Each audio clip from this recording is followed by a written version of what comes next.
Well, happy Friday. It's Friday, November 8th.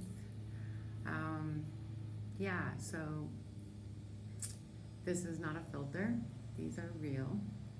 Just wanted to throw that out there. I grow them myself. This is my therapy.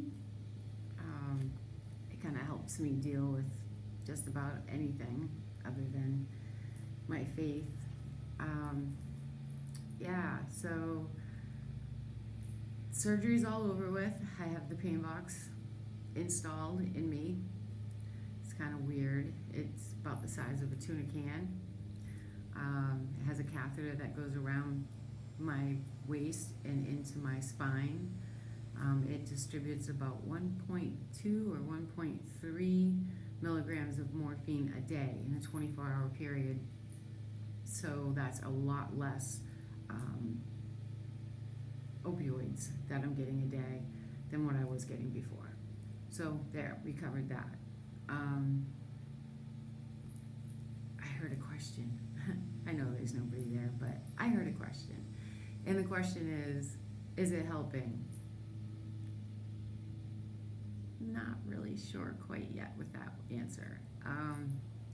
Still at about a pain level of 5, kind of uncomfortable. Uh, the withdrawals were intense. They looked at me like I had 7 heads, but when you take me from taking this much opioids to taking this much opioids, how can you even say that I'm not going to have withdrawals? Because guess what? I did. Wasn't fun. I was nauseous constantly. I had some really intense diarrhea. Um, I didn't have the shakes. They kept asking me that, and it was really starting to get annoying. Like, no, I don't have the shakes, dude. But yeah, I didn't have the shakes, but I did not feel right. I have neuropathy, so I don't feel anything in my fingertips, probably from about here up. Same with my feet. So yeah, didn't feel good. Didn't feel good for a while. Starting to feel better though. Yeah, so they really, when they put these pain boxes in, they really shut you down and let you just walk on. At least drug addicts get Suboxone or whatever, which they shouldn't really do that. It's not a good idea. You should just really just shut down.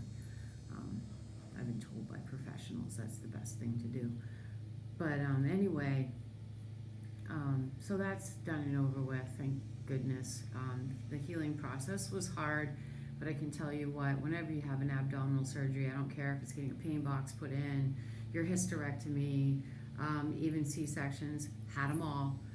The best thing for you to do is get up and get moving as quick as possible. I'll tell you what, walking that hallway was the hardest thing that I did, but I did it. I did it 4, 5, 6 times a day.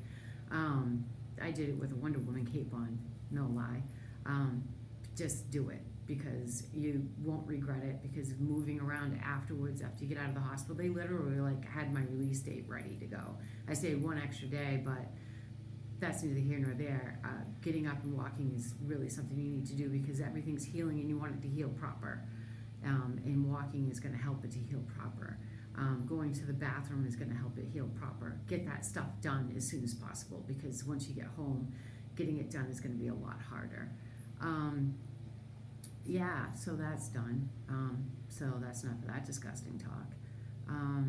So I went to see my gynecological oncologist slash surgeon, which I had done way prior to the bowel obstruction and this pain box going in. He literally repeated himself verbatim the same appointment 3 weeks later, yesterday. It was really frustrating. I have a terminal illness. I know that. I get that. I've accepted that. I swallowed that big, huge pill. It was like this big. Had to swallow it. I get it that chemotherapy is not going to work anymore for me. I get that. I mean, I am in support groups and I listen to women say, okay, I'm going to try this now. I'm going to try this now. It literally gives you a few more months. And I really have had to weigh whether or not I'm willing to take an entire year of being sick to 2 more months. Oh, yeah, no. The sick and the craziness is just too much. It's too much for me and it's too much for my family. I'm kind of waiting for that aha moment. Like, this is the one that I'm going to do. It's going to buy me, 12 months opposed to that 2 to 3 months. I mean, it is really worth all of that agony. But what was my point? This is my problem. I can't, when I get to talking. But yeah, he literally verbatim, you're going to be the watch and wait patient. And that's what happens a lot with low-grade serous carcinoma. You still have the cancer. It's still growing inside of you. It's still doing all these crazy things to you, causing bowel obstructions, causing all kinds of stuff going awry in your body. But they say, oh, we're just going to watch and wait and see what happens. Thanks. He wanted to do blood counts, which is really important. You just want to know.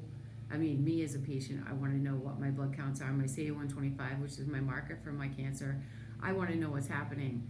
So he was like, well, we'll do it. It was like every 3 months. I'm like, ugh. Before I was having it done every 6 weeks. I know that sounds kind of often, but my marker literally in 6 weeks doubled. It went from 400 to 800. That's a huge jump. I want to know where it's at right now. My CA-125 hasn't been taken in quite some time. So I have no idea where it's at right now. So I really want to know. I've lost like a ton of weight. I've gone from this big round face to my skin doesn't fit. Like I could literally, so yeah. I have nothing left in the girls. I mean, they look like deflated balloons, and my high knee is hanging down to the backs of my knees. So, yeah. So that's the silver lining. So yeah, they're just gonna watch and wait, see what happens, because he's going along with a professional or a specialist up at Tampa, and his opinion happened over a year ago. So yeah, he's like kind of useless to me at this point in time. So yeah, they, when you're terminal or have a terminal illness, they just kind of like don't care. And that's kind of how it feels right now. So yeah. And another thing I want to touch on that's really hanging heavy in my head is a lot of cancer patients like to rely on marijuana as a cure. It literally, I went down that road, and this is my personal experience, mine alone. I just want to say this before I even make my big soapbox speech. I dove right into it. I got my card. It's so cute. I'll even show it to you if I could find it. No, that's my Sam's card. You can't use your Sam's card. Yeah, they'll kind of laugh at you. Here it is. It's my compassionary use card, medical marijuana, blah, blah, blah, registry. So yeah, so I went and got that, and then I went to the dispensary, and I got all the stuff, and decided for 6 weeks that I was going to do everything right. I got the tinctures, I got the vapes, I got the everything. You name it, I got it. Big, huge investment, like a ton of money. Because my CA-125, I had gone to New England to help a friend, blah, blah, blah. It went from 200 and something to 400 and something, literally like, boom, 6 weeks doubled. I lost a ton of weight, like 30 pounds in that 6 weeks. So we, hopeless, decided to try something else. So tried the medical marijuana, did it all under the tongue, vaped, blah, blah, blah, followed all the doctor's orders. 6 weeks later, literally, my numbers doubled. So take that, do your own thing, do your own research, but that's what happened to me with low-grade serous carcinoma of the ovaries. Just saying. Just throwing it out there. Yeah. So the upcoming holidays are a little depressing, but you know what? The best thing to do when you're terminal, I want you to smile and just remember that we live every single day. We die one time. Your family needs memories. Literally, they need memories to hold on to, because when we pass, in a blink of an eye, they're going to be there with us. For them, they have a lifetime, a whole lifetime before they see us again. They need those memories to hold on to so that we can live forever in their hearts. Don't minimalize the holidays for them. Don't do that because you're hurting inside.